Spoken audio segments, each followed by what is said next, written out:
Hey guys, and welcome back to my channel. Today I'm going to be doing a really in-depth tutorial on how to get a flawless base and flawless foundation.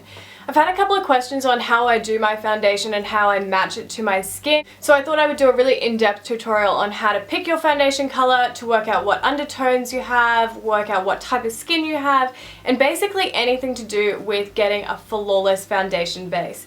So, excuse my really orange fake tan hands as well. I just realized that they look horrific in the viewfinder.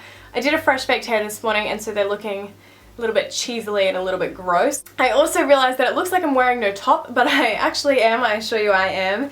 So if you want to see how I go ahead and get this flawless base, and then please keep watching. So the first thing I like to do before putting any products on my face is tie my hair up. So I like to tie it up in a nice ponytail, just slick it back and get it out of the way. Now the first step you need to do before putting any products on your skin is work out what type of skin you have. Whether this is dry skin, oily skin, or combination skin. My skin personally is mostly very dry, but this is a personal thing, so you need to determine whether you have dry skin with maybe an oily T-zone or something like that, or whether you're overall very oily. By determining what type of skin type you have, you can then determine what skincare products and what foundations and things are going to be suitable to your skin.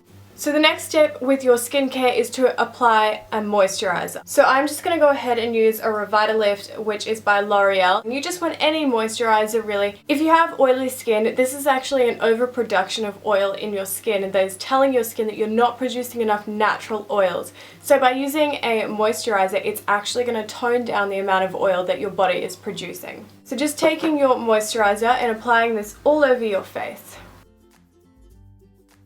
Making sure not to forget your neck, and you can put some down onto your décolletage area as well. And then using your hands, you're going to use round motions to rub this into your skin using very light motions.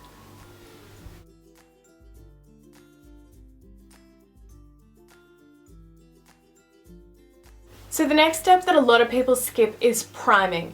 By using a primer, we're putting down a nice base for our foundation to sit on. This is also going to moisturize our skin and create a tacky base for our foundation to grip to, so it will last all day long. Now with your primer, like we mentioned before, you want to work out one that works for your skin type. So whether that's an illuminating primer if you have dry skin, moisturizing primer, a mattifying primer, a pore filling primer. There's loads on the market, so you just want to work out what's going to work for your skin and what's going to work for your problem areas. So I've got a couple of primers here. These are the three that I most like to use. This one here is the Maybelline Baby Skin Instant Pore Eraser. So this is really great for the T-zone and filling in any areas where you might have some enlarged pores. Now this is the very talked about Nivea Men Sensitive Post Shave Balm. Now this isn't actually a primer, but its #1 ingredient is glycerin, and glycerin makes product stick to it. This creates a super tacky base and will make your makeup stick all day long. And the third primer that I like to use is this Face of Australia Face Base Primer 3-in-1. It primes, protects and moisturizes. It also has an SPF 15, which is perfect for daytime wear because we want to protect our skin. That is the #1 rule in skincare for keeping your face looking youthful and lovely. So today I'm actually going to use my L'Oreal Lumi Magique base. This is a pure light primer, and so it's got little reflex that are going to give you that really illuminated skin look. And I'm going to mix it with my Face of Australia base primer. Then I like to just use my fingers to apply this all over my face, just putting it in dotting motions all over the skin. And then I like to just blend this out the same way I do with my moisturiser, just in circular motions all over the skin.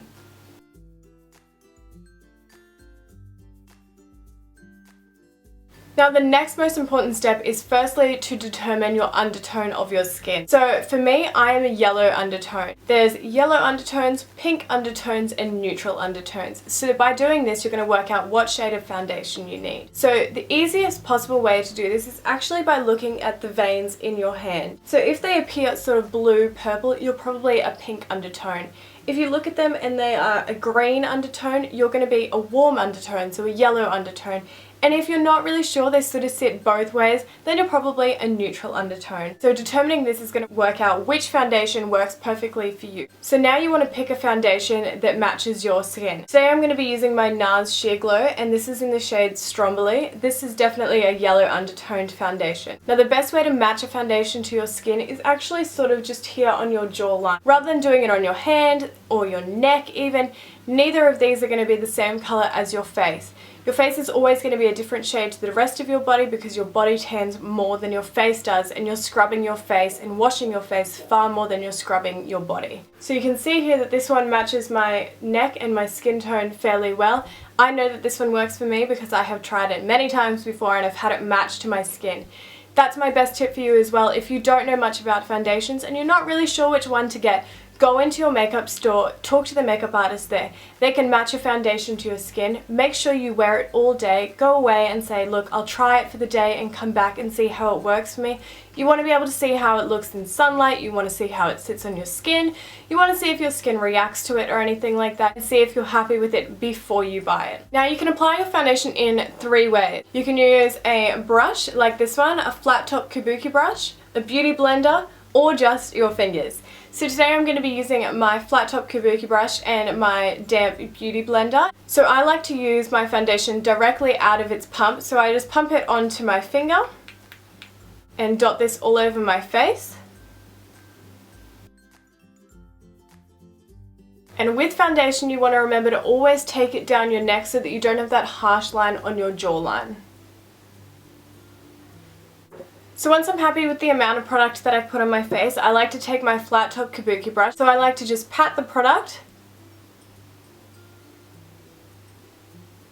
You're also going to get the most coverage of your foundation by doing it this way as well.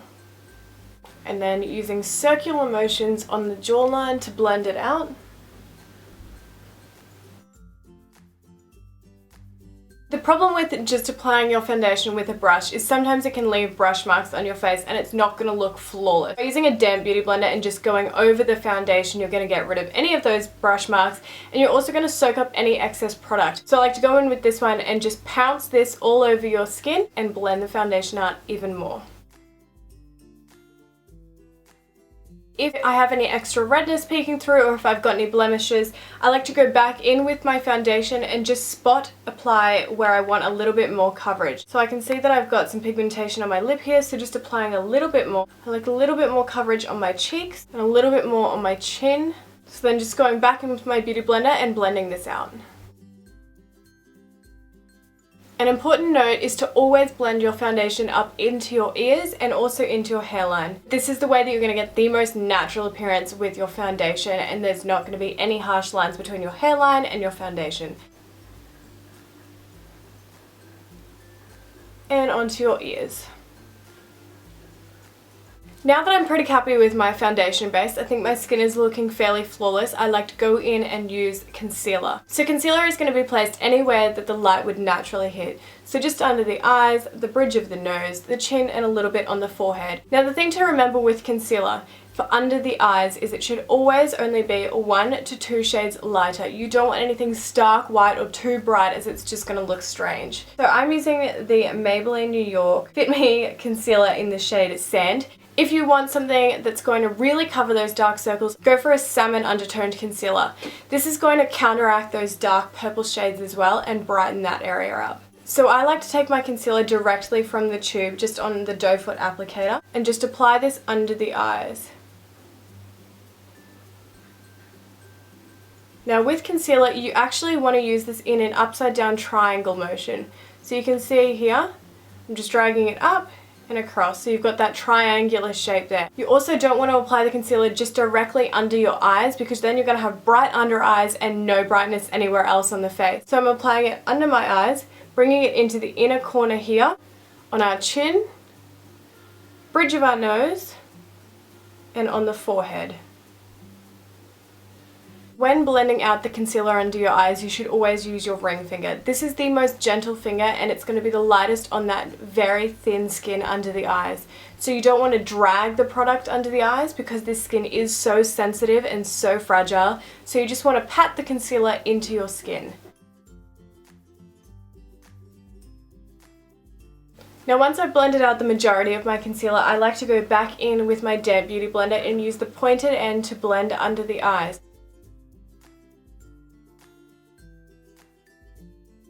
If you're not completely happy with the coverage that you've achieved, go ahead with a little bit more concealer. You don't want to stack up the concealer under the eyes because it will fill in those fine lines. And just do the same thing and blend it out.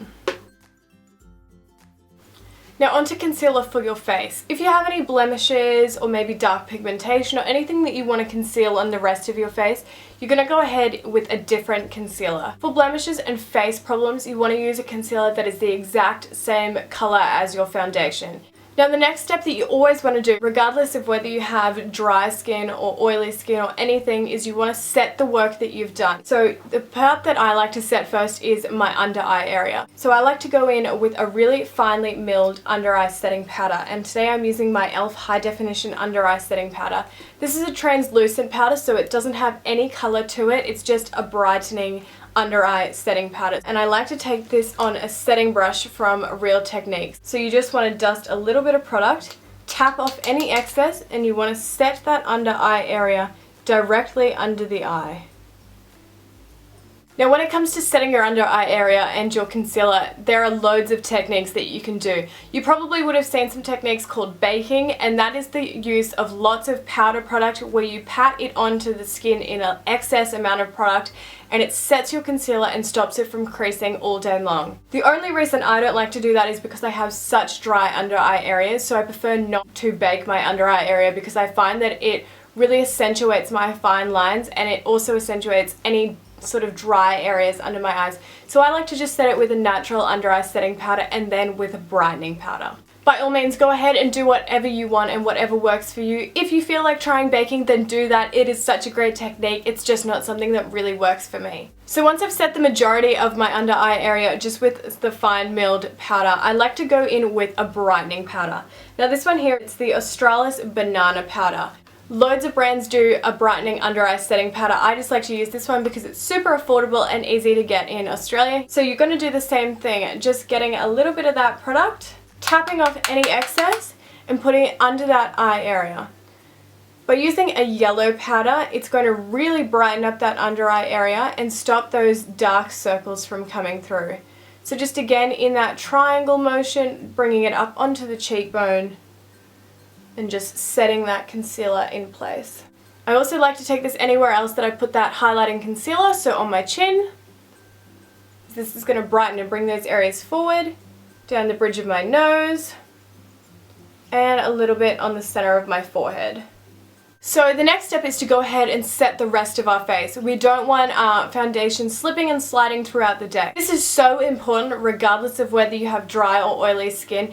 You might be concerned that you're going to look like a bit of a cake face and that you have a mask on, but I assure you we're going to set it down later and you won't be looking like that. So if you want to just use a translucent powder, this is the type of powder that has no color to it. So it's just going to set your foundation, not add any color or any coverage, but set it in place. But if you want something with a little more coverage, I like to use a powder foundation as well to set my liquid foundation. So I like to suggest the Australis Fresh and Flawless Pressed Powder Oil and Fragrance Free Foundation. I'm in the shade medium tan, so especially if you're an oily skin girl or boy, this is going to mattify your skin as well. So I go ahead with a big powder brush, tap off any excess product again, and just run this on my cheeks, over my nose, my chin, down my neck, so just on my forehead.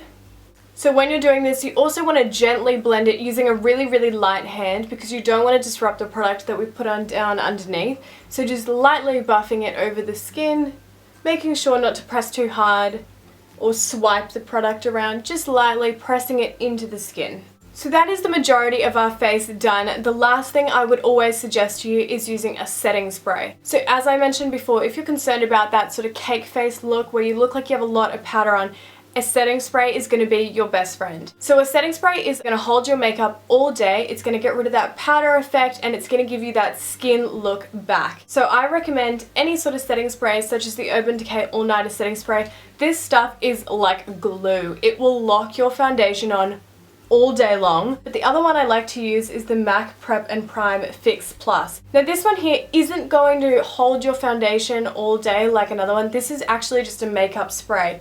But this one is so refreshing on the skin, and it's going to get rid of that powder image that you've got on your face, and it's going to set down those powders really nicely and give you that glowy appearance back to your skin. So you just want to spritz this all over your face and let it dry, and your face is going to look amazing. So now I'm going to go finish off the rest of my makeup, and I'll be back with you soon. So I've now finished my makeup, and I absolutely love the way it looks. I just added some bronzer, some blush, some highlight, and some lipstick. So just super easy for the rest of my face. My skin looks absolutely flawless. Once you get the basics down of doing your foundation, working out what skin tone you have, what type of skin you have, whether you're cool toned or warm toned, you'll work out what works for you. And that is how you're going to end up with a flawless, beautiful base. So I hope you learned something new. If you did, make sure to give this video a big thumbs up and subscribe to my channel if you're new or haven't already.